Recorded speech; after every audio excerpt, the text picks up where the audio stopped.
Hey, it's Rob Vanovermeire with your Q3 2019 real estate market report. I've got all the data is in from the Calgary Real Estate Board. But before we get to that, a lot of people have been asking me now that the election is over and maybe for Alberta, the election didn't go the way that we all wanted it to go, and how is that going to affect real estate?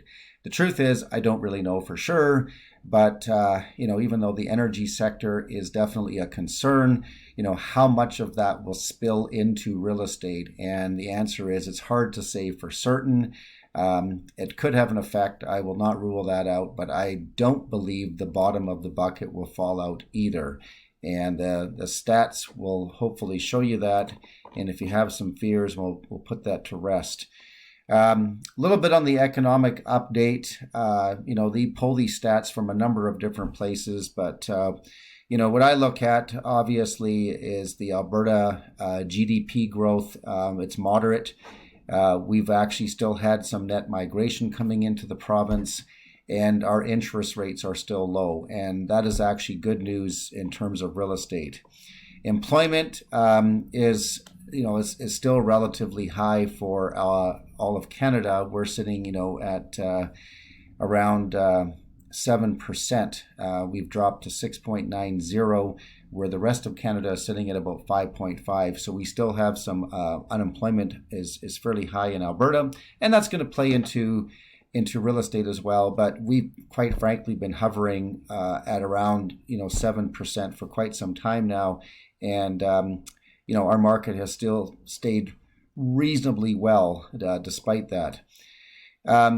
We always look at the new home and rental markets because we do have to factor in how many housing starts are coming in.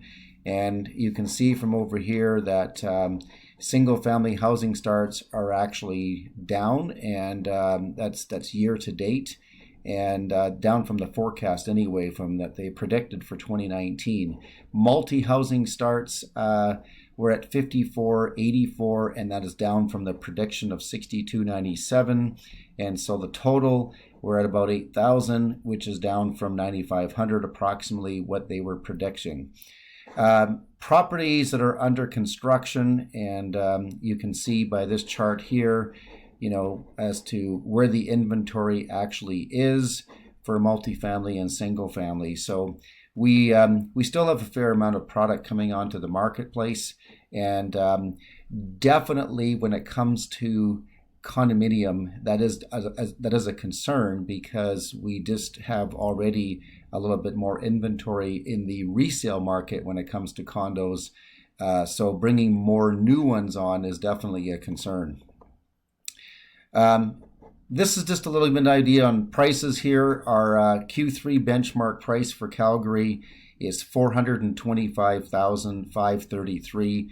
So that's down an average, of about 2.74%.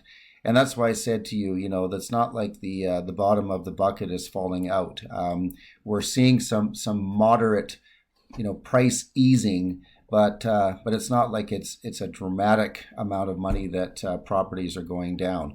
What is good news is if you look at the sales, and we're sitting right now at year to date 12,934, and that's actually up a little bit from last year. So we've gone to the positive direction in terms of volume of sales. And as far as new listings goes, 25,648, and that is down 12.9% or 12.19% from year over year, and that is very good. Anytime that inventory can drop down, that certainly means that our prices are going to hold. And you can see that year to date we're at 6,810, and that's down 6.32%. And I will tell you, just from my own personal experience and being in the business, there's a lot of people that I've dealt with that basically said, hey, if I can't get a reasonable price for my property, I will keep it.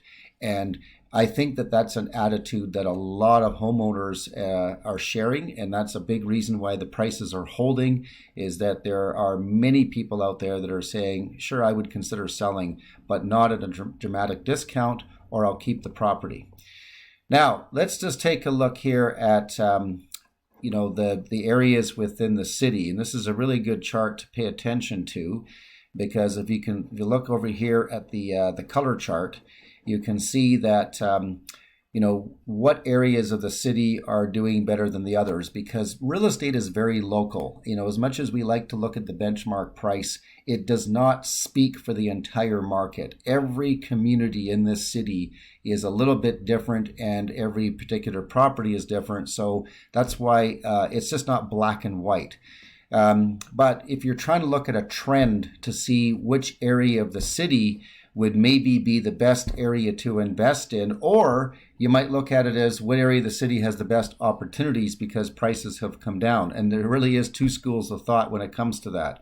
And you can see that, the South right now, this area right here has averaged about a 5% decrease in pricing.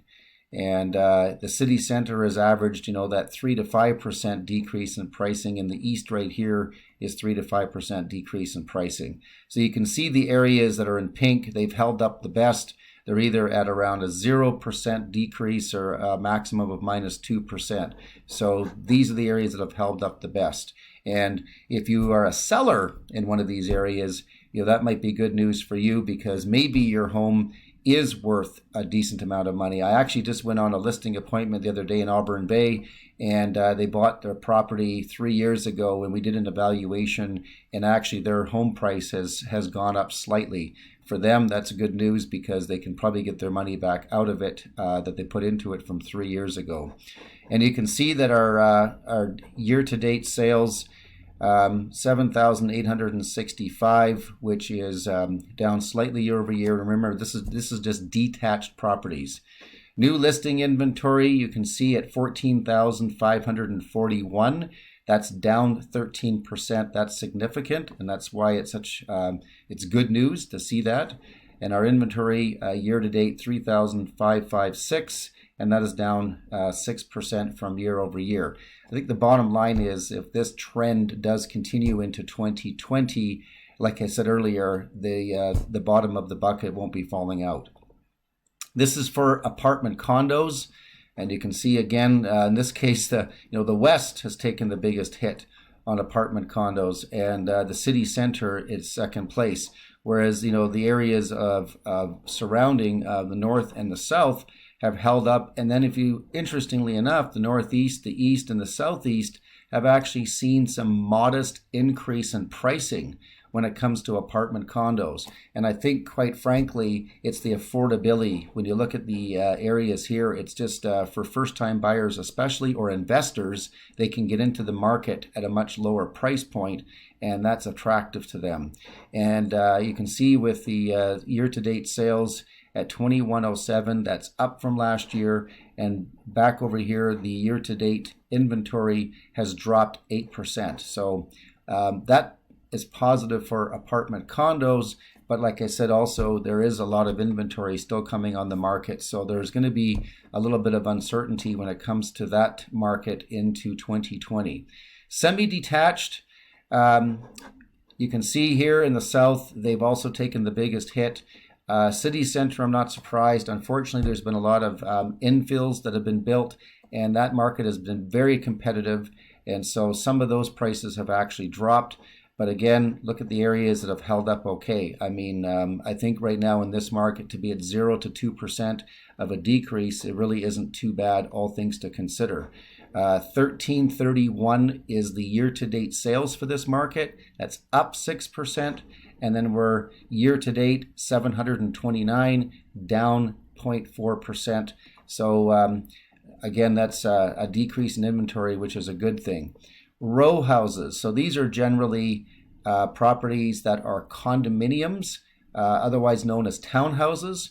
And you can see the city center has definitely taken a bigger hit, and to the east on those row houses. I know there's been a lot of developers that have built these row houses, and I think there's been higher levels of inventory just because of that in the city center.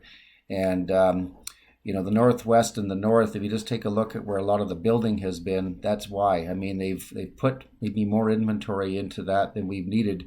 and that market has been a little bit more challenging. And the other thing that the townhouses have struggled with is when the market was really strong in 2014, a lot of buyers were turning to those as opposed to detached houses.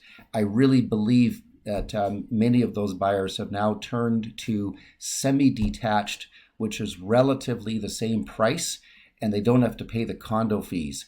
For some reason, there's a bit of a stigma with these townhouses about paying condo fees. A lot of people don't like to pay them, even though there is value in condo fees. Year-to-date sales is up 4.69%, and the inventory levels have also dropped 5.28%. So this gives you a strong indication of where things are. And again, if you are a buyer or you're a seller, you want to get a little more detailed information on specific communities, reach out to me, because as I said before, real estate is very, very local, and every community is a little bit different. But what I do with people is really show them where the market is. If you're selling, there's certain things that you can do to bring value that is very, very inexpensive. We've proven this and tested it over the course of the last couple of years in this down market, and has worked really well. And we've been able to get prices in some cases that the seller was unexpected. And then with buyers, the bottom line is there's opportunities, and this could be a very good market to be buying in if you're very careful about it and you're very smart. Hope that's helpful at this point in time. We'll talk to you next month.